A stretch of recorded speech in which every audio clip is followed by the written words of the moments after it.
Tonight on NewsWatch, the secret court behind Big Brother, how privacy advocates are fighting to block all the government surveillance. Plus, the thought police on the prowl in Great Britain, what this preacher said in public that got him arrested. And atrocities in the Sinai desert. This lawless region is home to some of the most ruthless criminals on earth. Our exclusive report on a brutal industry of kidnap for ransom. All this and more tonight on NewsWatch. It turns out Big Brother really is watching you. Good evening. I'm Mark Martin. And I'm Wendy Griffith. We've learned just how widespread the government's surveillance programs are, and they're doing it with the approval of a secret court that has privacy advocates outraged, and some are asking the Supreme Court to step in. Jennifer Wishon has the story from Washington. The ways we can be tracked through technology advance constantly. It's hard for you to know all the places where the information is being generated about you.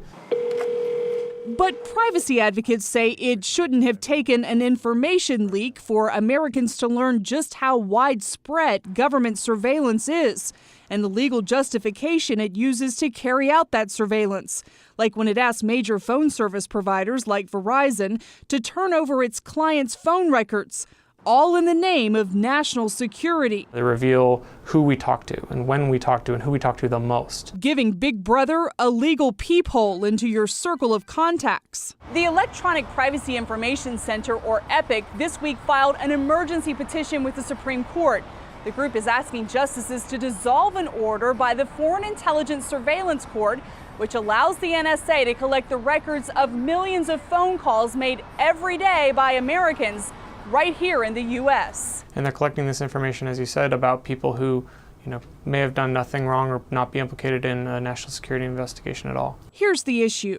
The Foreign Intelligence Surveillance Act, known as FISA, includes language that allows the government to collect business records, in this case, Verizon's. But the law says the records must be relevant to a national security investigation. The problem is in interpreting that law.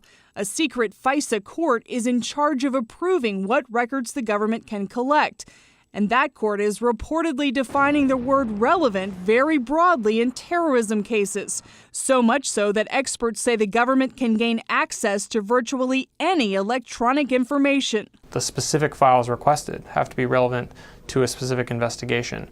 Whereas what's happening right now is bulk collection of all call detail records of Americans under the theory that at some point in the future they may become relevant to some investigation. The sheer over-collection of information on Americans right there is troubling because it's hard to see how that complies with existing law and constitutional restrictions. And then once the government has that information in its databases, there are very few limits, not enough limits, on how the government can use that information for subsequent purposes. So that raises a whole lot of potential for abuse. Potential abuse that some fear will eventually lead to a state of constant surveillance. It's a critical question of scope, because if the interpretation of relevance under this law is going to be some interpretation that we've never seen before in a criminal court or civil court, then the public has a right to know. The NSA collects information in the name of national security, but Franklin says security and privacy don't have to be in conflict. In fact, if we make sure to have appropriate standards and require the government to establish an appropriate predicate, a connection to terrorism when they're collecting information, that is actually going to make their programs more efficient. They're going to be going after the real bad guys, and it's also going to protect privacy by limiting the intrusion on the rights of innocent Americans. For now, the government, the courts, and Americans have to figure out how much surveillance is acceptable and necessary in the name of security. Jennifer Wishon, CBN News, Washington. The stock market had a big day, rising 170 points. It closed at 15,461. At one point, the market rose above its all-time closing high. Analysts say Fed Chairman Ben Bernanke's remarks that the Fed will continue its easy money policy sparked the rally. Bernanke said the policy will remain the same, even if unemployment hits 6.5%. Meanwhile, the chaos in Egypt is one reason why the price of oil is on the rise, with concerns about oil supplies making it through the Suez Canal, which is controlled by Egypt. Oil rose to $107, and that means higher prices, unfortunately, are coming to the gas pump. Well, Egypt's new government is setting out a roadmap for the country's political future, but the Muslim Brotherhood won't go quietly, and it's calling on followers to rise up and protest. As Chris Mitchell reports from Cairo, the very future of Egypt may hang in the balance. Egypt's new president set out a timetable for his political roadmap. At the same time, Muslim Brotherhood members were continuing their call for the reinstatement of Mohamed Morsi in another part of the city. God willing, we are protesting in all squares until the return of Morsi. While Muslim Brotherhood supporters protested, they're also refusing to join the new political process. This fight is for the heart and soul of Egypt and the Middle East for generations to come. Michael Munir, president of the Al Hayat Party, says Egypt's future is being determined now. He says the question is if Egypt's new constitution will be based on political Islam that drives groups like the Muslim Brotherhood.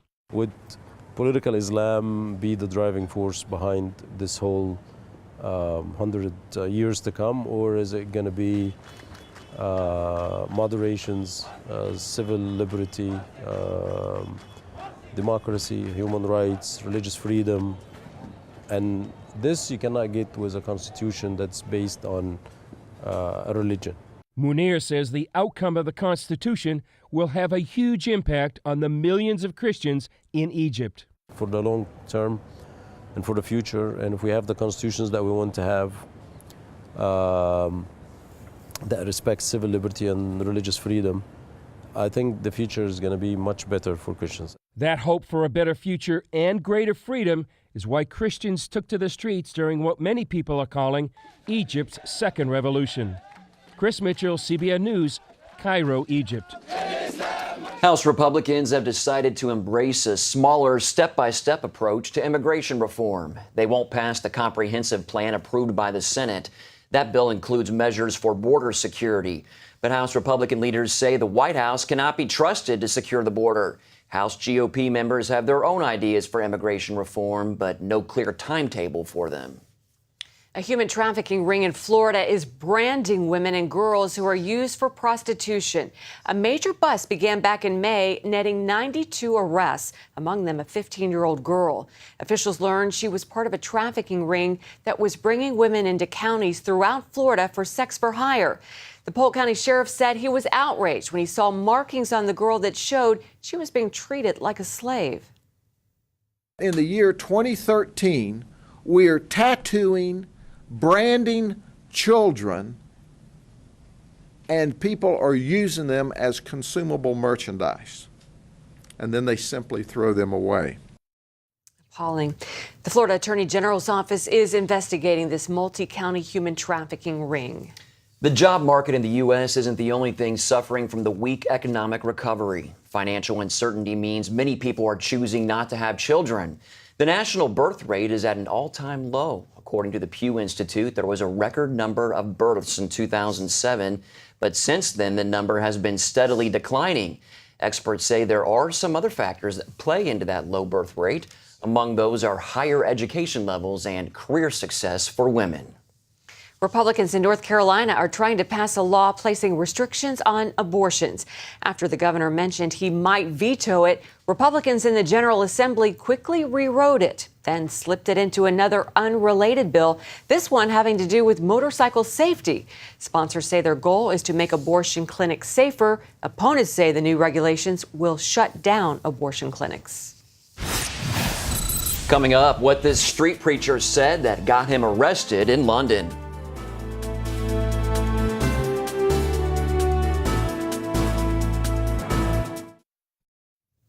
Officials in West Virginia's Wyoming County say they won't remove a Ten Commandments monument from the courthouse lawn. The American Civil Liberties Union has questions its constitutionality, but the group says government property is being used to advocate one religion over another. But the county prosecutor says it isn't. Instead, he says the monument promotes laws based on some of the Ten Commandments. A former Los Angeles County Sheriff's deputy was arrested for street preaching in London last week. He was arrested because he called homosexuality a sin. Heather Sells has that story. 49-year-old father of 3 Tony Miano took early retirement to become a full-time preacher 2 years ago. He says 2 police officers approached him as he was street preaching against sexual immorality. They asked me what I was preaching about and if I had talked about homosexuality. I said that I did. They continued their investigation, and at about 4:20 p.m., I was arrested for what they told me was homophobic hate speech. Okay, I'm arresting you for Section 5 public order. Okay, this is because people have been offended by what you said. Miano says even during all his years as a deputy sheriff, he'd never encountered the type of questioning that he faced from the London police. I was asked specifically that if a person walked up to me and they were a homosexual and they were hungry, would I give them something to eat? And I was a deputy sheriff in Los Angeles for 20 years. I served as an investigator. I've done many interrogations. And never once had I ever participated in an interrogation that was about somebody's faith. Miano's lawyer, working with the Christian Legal Center, initially told him he could be detained for a considerable amount of time. The magistrate could order you to stay in the country until the trial is completed, which could be 3 or 4 months away. Fortunately, Miano's lawyer was able to ensure his immediate release with no charge. About an hour or so later, the investigator came into my cell, and I was expecting him to say that the Crown prosecutors had decided to go forward with the case. But what he said amazed me, and I knew it was the hand of God. He said that the inspector has decided to release you with no further action. The Metropolitan Police Department was unable to comment on camera on the matter, but in a statement said that Miano was, quote, speaking through a public address system and was alleged to have made homophobic comments. He was arrested on suspicion of offenses under the Public Order Act and was released with no further action later the same day. Miano says he is deeply concerned at the lack of freedom to preach the Bible in a supposedly Christian nation. I find it astonishing that here in Great Britain, that someone like me could come to the streets of London, open up my Bible, preach from the Word of God what the Bible says about all sin, and then when I specifically mention a pet sin of the society, in this case homosexuality, I'm demonized, I'm vilified, I'm treated like a criminal. The Christian Legal Center says while Miano was able to walk free for now, it expects his arrest will simply be the first of many more to come. It remains determined to help all Christians fight for their freedom of speech and the right to preach the gospel. As for Miano, he'll continue to share the good news on the streets, but instead of the UK, he's now returned to the US, where at least for now, he doesn't expect his street preaching to get him arrested. Heather Sells, CBN News. Up next, a shocking story of diabolical torture and human trafficking on a massive scale. Hear the first-hand account from a victim who escaped.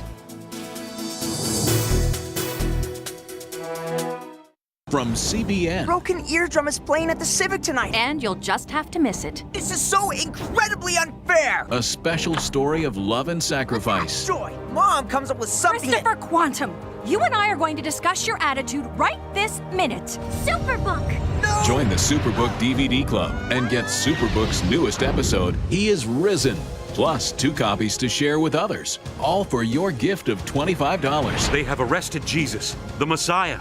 Do you not know that I have the power to crucify you? No! Please! You can't! They've taken him to Golgotha. We must hurry. Mary is about to lose her son. The worst thing any mother could face.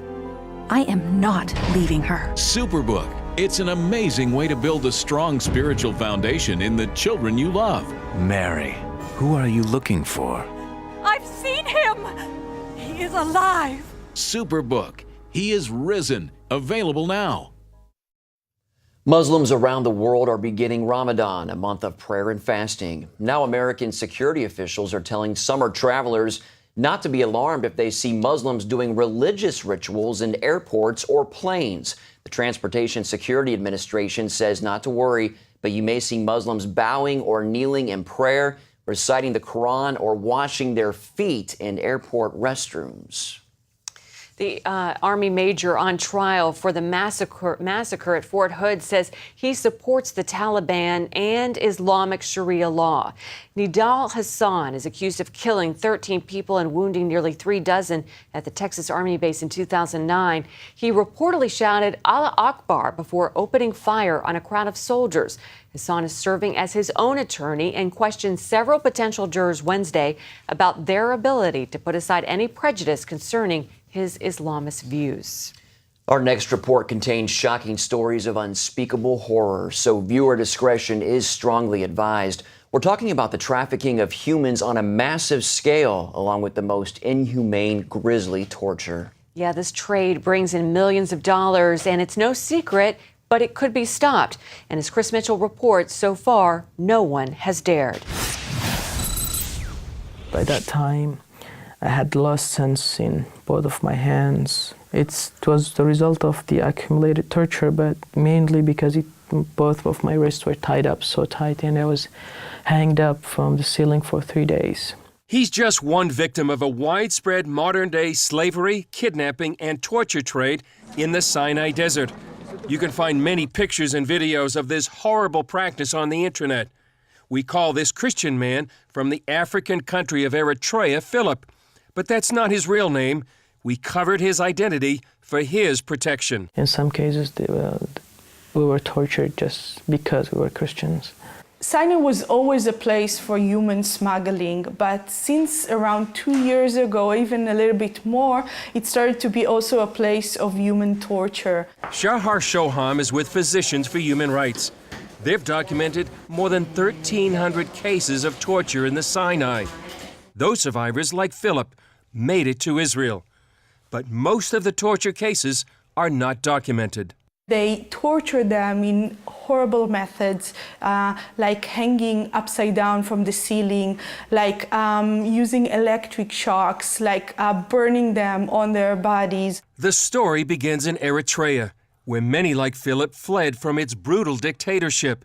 He traveled to a UN refugee camp in Sudan. There he was kidnapped by a Bedouin tribe. They transferred him, along with many others, through Sudan, Egypt, and all the way to the Sinai Desert and their torture camps. What happens next in these camps is diabolical. What they do is make you call your family and ask them for the money. Usually they would do the asking. What they would do is they would say, you either send this money, or it could be your brother would die, or your father would die, or your son would die. It depends on whoever's picking up the phone.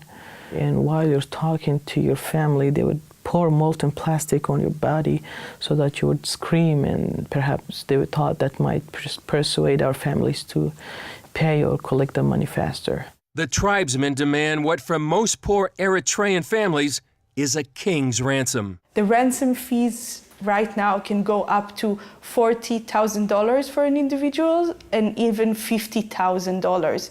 And until the ransom fees will not be paid, the people will not be released. The financial burden on the families is devastating. Sister Aziza is a Catholic nun from Eritrea and based in Jerusalem.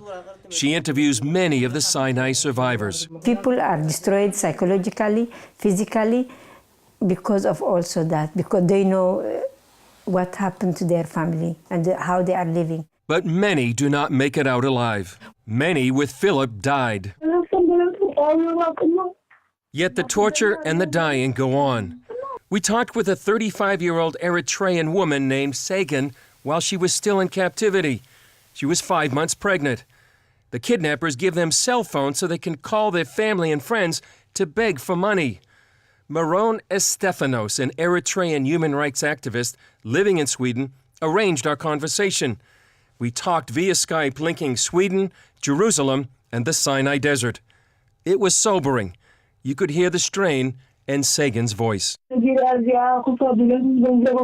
asking for money every minute. They hit us. They would make them lie down in the floor, and then they would hit their feet and melt with melted plastic bags, and also so that way they cannot stand, because they would torture their feet. And at the same time, she said every day they hang them like the way they used to hang Jesus Christ. A majority of the Eritreans, like Sagan and Philip, are Christians.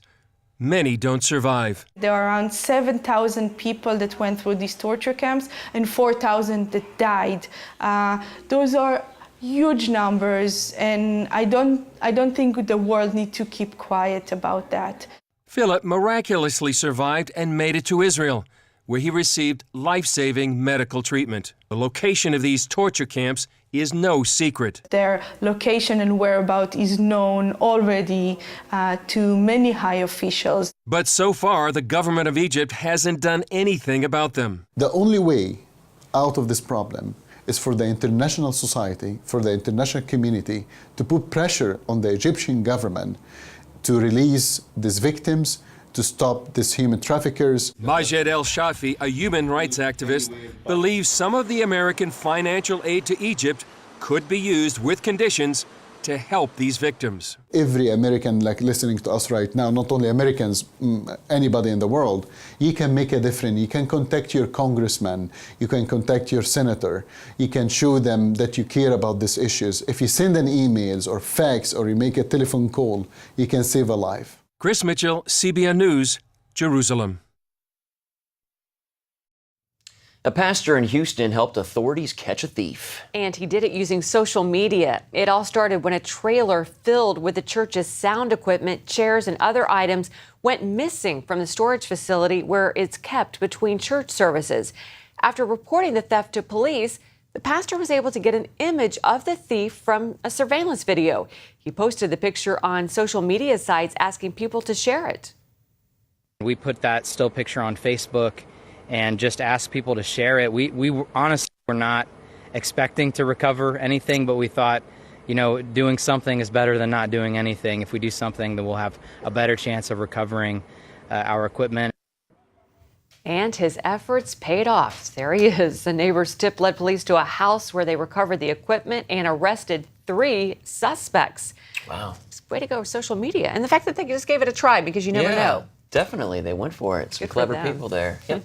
Well, that's going to do it for this edition of Newswatch. Yeah, remember, you can email us your comments and questions at newswatch@cbn.com. Hope you'll join us next time.